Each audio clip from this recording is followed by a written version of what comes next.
బట్టతలతో బాధపడుతున్నారా? ఆధునితనమైన పద్ధతిలో హెయిర్ ట్రాన్స్ప్లాంటేషన్ చేయబడును. Face clinic, Hyderabad. నమస్తే, welcome to Suman TV news. నేను మీ సాయి.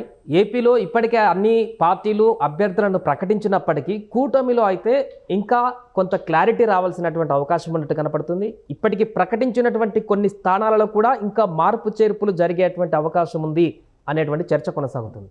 ఇంతకీ నిజంగానే ఆ మార్పు చేర్పులు జరగబోతున్నాయా? మార్పు చేర్పులు జరిగితే అక్కడ నియోజకవర్గాలలో నెలకొన్నటువంటి రాజకీయ పరిస్థితులను ఎలా డిఫీట్ చేస్తారు? సో తెలుగుదేశం బీజేపీ మధ్యలో ఈ యొక్క స్థానభ్రంశం జరుగుతుందా, లేకుంటే జనసేన మధ్య కూడా జరుగుతుందా? అసలు ఏం జరుగుతుంది? ఎన్ని స్థానాల్లో మార్పు జరుగుతుంది? ప్రస్తుతం దీనికి సంబంధించిన పూర్తి వివరాలు తెలుసుకుందాం. మనతో పాటు Suman TV news chief editor Keshav గారు ఉన్నారు. సార్ నమస్తే. నమస్తే. సో ఇప్పటికీ మొత్తం కన్ఫర్మ్ అయిపోయింది, ఇంకా అభ్యర్థుల ప్రకటన అయిపోయింది, ఇక ప్రచారంలోకి బరిలోకి దిగి గెలుపోవటంలే డిసైడ్ చేసుకోవాల్సిన అవసరం ఉంది అనేటువంటి సమయంలో ఇంకా కొన్ని స్థానాల్లో మార్పులు జరగబోతున్నాయి, దీనికి సంబంధించి చర్చలు కొనసాగుతున్నాయి అనేటువంటి ఒక వార్త. ఇది నిజమేనంటారా? ఎక్కడెక్కడ మార్చేటువంటి అవకాశం ఉంది? కూటమిలో ఇంకా మార్పులు జరిగే అవకాశం ఉంది. వైఎస్ఆర్సీపీలో కూడా మార్పులు జరగవచ్చు. యథాతథంగా ఇప్పుడు ఏదైతే అనౌన్స్ చేశారో అదే లిస్టుతో వెళ్తారో అని మనం కన్ఫర్మ్గా చెప్పలేము. ఎందుకంటే తొందరపడి ఒక కోయిల ముందే కూసింది అన్నట్టుగా ఎలక్షన్స్ రాకముందరే ఏళ్ల తరబడి హడావుడి చేస్తూ నెలల తరబడి దాని మీద కసరత్తులు చేస్తూ ముందుకెళ్ళినటువంటి పరిస్థితి ఆంధ్రప్రదేశ్ రాజకీయాల్లో ఈసారి మాత్రమే మనం చూసాం. అంతకు ముందర ఇంత ఎక్కువ యాక్టివిటీ లేదు. అలానే మామూలుగా ఏంటంటే నోటిఫికేషన్ వచ్చేలోపు అన్ని రకాలుగా పార్టీలు రెడీ అయి ఉంటాయి. నోటిఫికేషన్కి ప్రకటన అయిన తర్వాత కానీ లేదా ప్రకటనకు ఒక వారం రోజుల ముందర కానీ అభ్యర్థుల ప్రకటనలు జరగడం అనేది సాధారణంగా జరిగేటువంటి ప్రక్రియ. ఈ కార్పొరేట్ పాలిటిక్స్ ఇప్పుడు వచ్చినాయి కదా, ఈ స్ట్రాటజిస్ట్ పాలిటిక్స్ ఇవన్నీ వచ్చిన తర్వాత ఏంటంటే ముందుగానే అన్నీ సర్దేసి పెట్టేసుకొని జనాన్ని ఒక గందరగోళంలోకి నెట్టేసేటువంటి వ్యూహం ఇది. అయ్యో నిజంగానే చాలా లేట్ అయిపోతున్నట్టుంది అనేటువంటి ఒక భ్రమను క్రియేట్ చేస్తున్నటువంటి వాతావరణం ఇప్పుడు కనిపిస్తుంది. ఎదుటి పక్షాన్ని ఒక డిఫెన్స్లో పడేసేటువంటి వ్యూహ రచన అది. జనవరిలో డిసెంబర్లో లిస్టులు అనౌన్స్ చేస్తూ వెళ్ళారు కదా, అది కూడా ఇన్ఛార్జ్ దశల వారీగా. ఫైనల్గా ఏ పార్టీ అయినా బీఫామ్ ఇచ్చి నామినేషన్ వేయించే వరకు ఏదైనా జరగచ్చు. గత ఎన్నికల్లో కూడా మనం చూసాం, చివరి రోజున జరిగినటువంటి మార్పులు కూడా. తెలంగాణ ఎన్నికల్లో, రీసెంట్ తెలంగాణ ఎన్నికల్లో అయితే నామినేషన్లకి లాస్ట్ డే జనసేన పార్టీలో నామినేషన్లు వేశారు, కాంగ్రెస్ పార్టీలో నామినేషన్లో అభ్యర్థుల మార్పులు జరిగినాయి. సో ఇవన్నీ కామన్. ఇది కాదు ఏంటంటే ఆంధ్రప్రదేశ్ రాజకీయాల్లో ముందుగానే అందరూ అనౌన్స్ చేశారు కాబట్టి ఏదో జరిగిపోతుందేమో అని 100% మార్పులు చేర్పులకి అవకాశాలు ఉన్నాయి. ముఖ్యంగా కూటమిలో సెట్ రైట్ అవడానికి కొంచెం టైం పట్టేటువంటి అవకాశం కనిపిస్తుంది. అసెంబ్లీ సీట్ల విషయంలో కానీ, లోక్సభ సీట్ల విషయంలో కానీ ప్రస్తుతానికైతే ఒక 4 చోట్ల ఆ ఈక్వేషన్స్ కనిపిస్తున్నాయి. ఇంకా 40 రోజుల సమయం ఉంది. అలానే నోటిఫికేషన్ రిలీజ్ చేయడానికి 18 రోజుల సమయం ఉంది. ఏప్రిల్ 18వ తేదీన నోటిఫికేషన్ రిలీజ్ అవుతుంది. నోటిఫికేషన్ రిలీజ్ అయ్యే వరకు ఏ మార్పులు చేర్పులైనా కానీ చేయొచ్చు. మనం ఆల్రెడీ చూసాం. ఇప్పుడు అనపర్తిలో తెలుగుదేశం సీట్ అనౌన్స్ చేసినాక బీజేపీ అభ్యర్థిని ప్రకటించింది. అలానే అరకు వ్యాలీలో తెలుగుదేశం సీటు ఏడాది క్రితం అనౌన్స్ చేశారు. అలాంటిది ఇప్పుడు అక్కడ బీజేపీ అది అలయన్స్లో తీసుకున్నటువంటి పరిస్థితి ఉంది.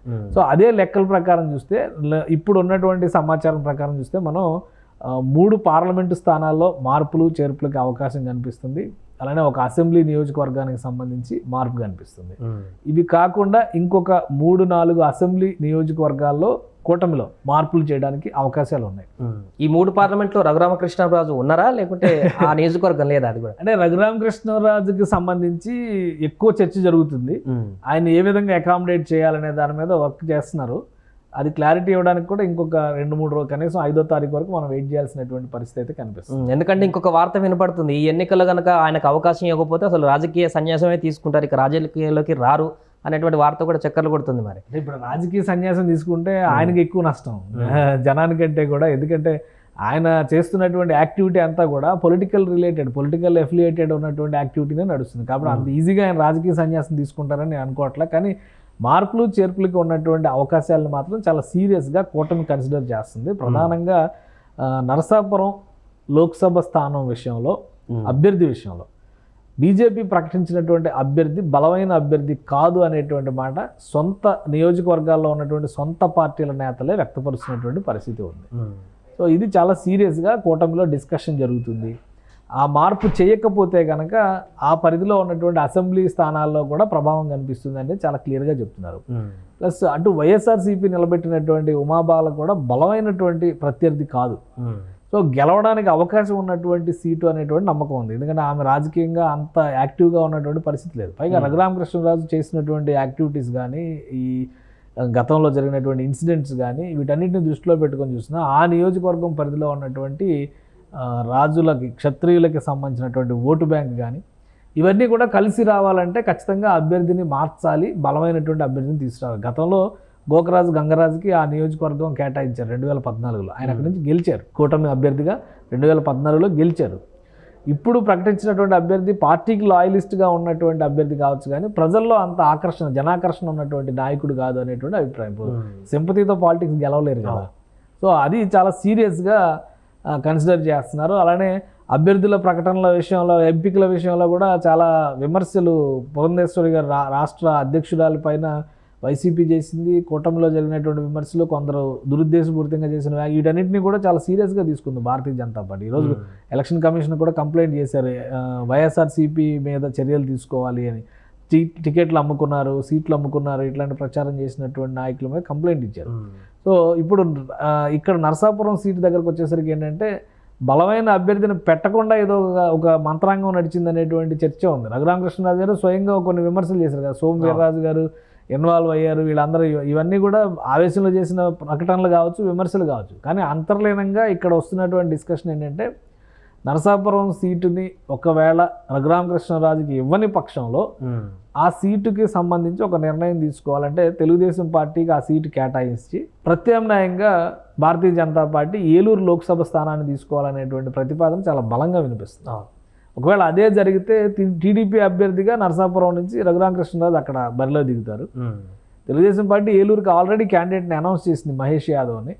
బహుశా అక్కడ మార్పులు చేర్పులు ఏమైనా జరిగేటువంటి అవకాశం ఉండొచ్చు. బీజేపీ కేటగిరీలోకి వస్తే బీజేపీ ఎవరిని అభ్యర్థిగా తీసుకుంటుంది ఏంటనేది చూడాలి. లేదా ఇంకేదైనా ప్రత్యామ్నాయమైన అవకాశం లేదు. ఎందుకంటే పశ్చిమ గోదావరి జిల్లాలోనే ఒక సీటు కావాలనేటువంటి, ఉమ్మడి పశ్చిమ గోదావరి జిల్లాలో ఒక సీటు కావాలనేటువంటి ప్రతిపాదన బీజేపీ మొదటి నుంచి చేస్తుంది.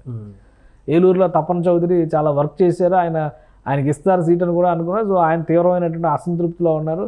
ఈ అసంతృప్తులు, వీళ్ళు ఎగరేస్తున్నటువంటి తిరుగుబాటు బావుటాలు, పార్టీ మార్పుల సంకేతాలు, ఇవన్నిటిని కూడా కన్సిడర్ చేసిన తర్వాత అధిష్టానం ఒక నిర్ణయం. కాబట్టి ఈ 2 సీట్లలో మార్పు అనేది చాలా స్పష్టంగా కనిపిస్తుంది.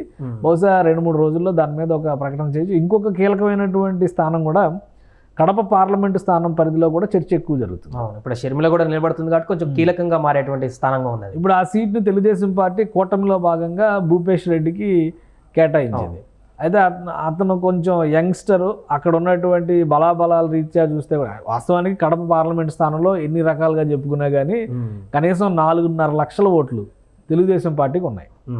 లాస్ట్ ఎలక్షన్స్లో కూడా 4,80,000 ఓట్లు పైచలకు తెలుగుదేశం పార్టీ సాధించుకున్నటువంటి పరిస్థితి. అదే వన్ సైడ్ విక్టరీ ఉన్నటువంటి కాన్స్టిట్యున్సీ ఏమీ కాదు.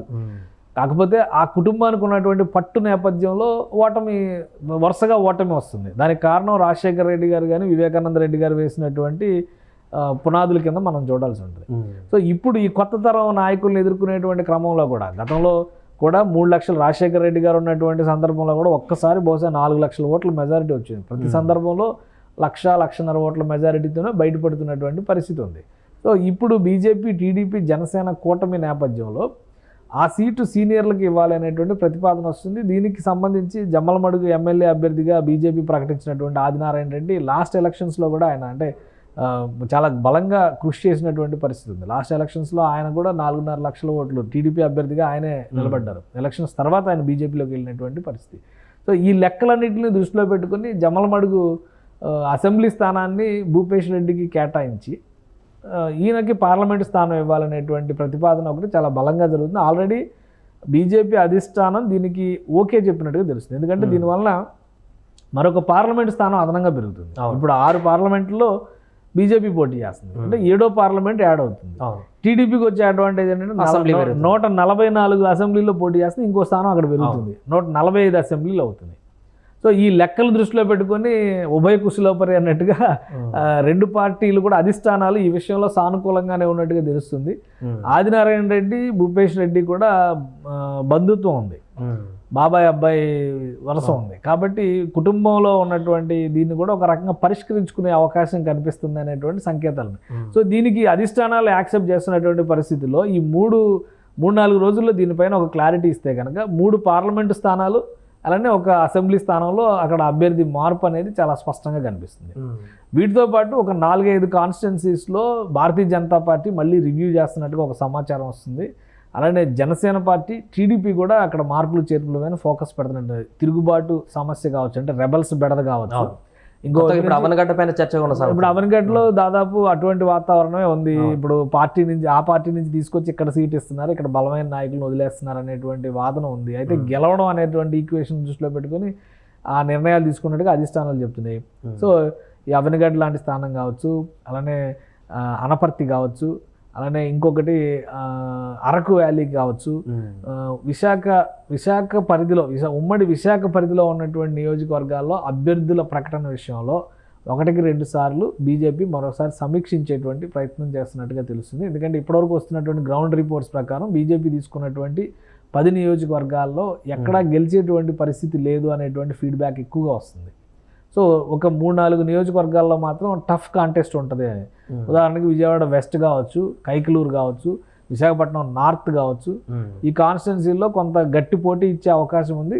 కానీ ఎవరు గెలుస్తారనేది కానీ ఒకటిసారి ఇంత ఫైనలైజ్ అయిపోయిన తర్వాత కూడా ఇంకా అభ్యర్థుల్లో మార్పు చేర్పులు అంటూ కొత్త పేర్లు వినపడితే ఆ కాన్స్టిట్యున్సీలో ఉన్నటువంటి ప్రజల్లో కొంత కన్ఫ్యూజన్ ఏర్పడేటువంటి అవకాశం. ఎప్పుడైనా ఎలక్షన్స్కి ముందర జరిగేటువంటి 15 రోజుల క్యాన్వాసింగ్ అనేది చాలా సీరియస్ క్యాన్వాసింగ్గా మనం కన్సిడర్ చేయాలి. ముందర జరిగేవన్నీ కూడా మార్పులు చేర్పులు, ఎప్పుడు ఏ నిమిషంలో ఏ వ్యూహం అయినా కానీ పన్నేటువంటి అవకాశం ఉన్నటువంటి అంశాలు కానీ మనం పరిగణించాలి. నామినేషన్లు వేసిన తర్వాత జరిగేటువంటి క్యాన్వాసింగ్ చాలా సీరియస్ క్యాన్వాసింగ్. అంటే అఫ్కోర్స్ ఇప్పుడు ఒక సీట్ వస్తుంది అనే ఎక్స్పెక్టేషన్తో ఖర్చు పెట్టుకున్నారు అంటే, ఖర్చు పెట్టుకోవడం అనేది నియోజకవర్గం, ఇప్పుడు ఆ సీటు గెలవాలనే వ్యూహంతో చేసేటువంటి ఖర్చుకి ఈసీ బాధ్యత వహించదు, పార్టీ బాధ్యత వహించదు. కానీ ఒకటేంటంటే రాజకీయంలో గెలుపు అనేటువంటి ఉద్దేశంతో పనిచేసేటువంటి వాళ్ళందరూ ఎప్పుడు ప్రజల్లో ఉంటారు. ఎన్నికలు ఉన్నా లేకపోయినా ప్రజల్లో ఉంటారు. అలాంటి నాయకులు ఎప్పుడు గెలుస్తారు. కొంతమంది నాయకులు ఉన్నారు, అధికారంలో పార్టీ ఉన్నా లేకపోయినా వాళ్ళు మాత్రం గెలుస్తూ ఉంటారు. దానికి కారణం ఏంటి? వాళ్ళు ప్రజాక్షేత్రంలో అంత కనెక్టివిటీ ఉండడం అనేది. సో అలాంటి వాళ్ళకి ఎప్పుడు డోకా ఉండదు. ఈ డబ్బులన్నీ బాగా సంపాదించుకొని వచ్చి ఏదో ఒక నియోజకవర్గాన్ని 1, 2, 3, 4 అని ఆప్షన్స్ పెట్టుకొని సెలెక్ట్ చేసుకొని ఇమీడియట్గా అక్కడ ప్రచారం మొదలుపెట్టి ఇక్కడ నేను అద్భుతంగా చేస్తాను కాబట్టి నాకు సీట్ ఇవ్వండి అనేటువంటి వాళ్ళకి ఇబ్బంది ఉంటుంది. ఇక్కడ ఏంటంటే ఫైనల్గా పార్టీలు చూసేటువంటి అంచనాలు గెలుపు గుర్రాలు ఎవరు అనేటువంటి అంచనా మీద ఎక్కువ ఫోకస్ చేస్తాయి. కాబట్టి ఒక 3-4 సీట్లు వైసీపీలో కూడా ఆ పరిస్థితి ఉంది. ఇప్పుడు అనౌన్స్ చేసిన తర్వాత క్యాన్వాసింగ్ విషయంలో కానీ, అభ్యర్థి ప్రజల్లోకి వెళ్ళేటువంటి విధానంలో కానీ అసంతృప్తి ఉంటే మార్పులు చేర్పులు ఉంటాయని అధికార పార్టీ కూడా అనౌన్స్ చేసింది. కాబట్టి అట్లా అది వాళ్ళ స్వయంకృత అపరాధం. అభ్యర్థి కనెక్ట్ అయ్యేటువంటి క్రమంలో కానీ, సామాజిక ఈక్వేషన్స్ విషయంలో కానీ, అనవసరమైనటువంటి పట్టింపులకి పంతాలకి పోకుండా ఎలా జనాకర్షణ పొందాలి, ఎలా ఓటర్ని ఆకట్టుకోవాలనేటువంటి వ్యూహం చేయడంలో కానీ ఫెయిల్ అవుతున్నారనేటువంటి అభిప్రాయం ఉంటే ప్రతి ఒక్కరిని వెనకుండి తోసేటువంటి పరిస్థితి ఉండదు కదా. జగన్మోహన్ రెడ్డి గారు వాళ్ళని పుష్ చేసేటువంటి కార్యక్రమం పెట్టుకోరు కదా, ఆయన మొత్తం ఓవరాల్గా చూస్తారు. సో అలా వీక్గా ఉన్నారనుకున్న వాళ్ళని 3-4 చోట్ల మార్చే అవకాశాలు కూడా ఉండొచ్చు. సో ఆ ఈక్వేషన్లో మనం చూడాలి తప్పితే ఒకసారి అనౌన్స్ చేశారు కాబట్టి ఇక రాజ్యాంగంలో చేసినటువంటి నిర్ణయంగా దాన్ని పరిగణించడానికి అవకాశం ఉండదు. మార్పులు చేర్పులకు ఖచ్చితంగా స్కోప్ ఉంటుంది. అలానే 3 పార్లమెంటు స్థానాల విషయంలో మాత్రం కూటమిలో చాలా సీరియస్ డిస్కషన్ జరుగుతుంది.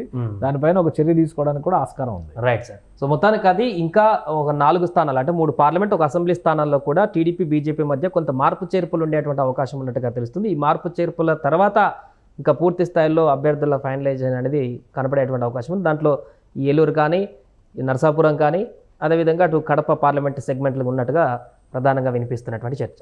సుమన్ టీవీలో మీ పర్సనల్ అండ్ బిజినెస్ ప్రమోషన్స్ కోసం కింది నెంబర్కి కాంటాక్ట్ చేయండి.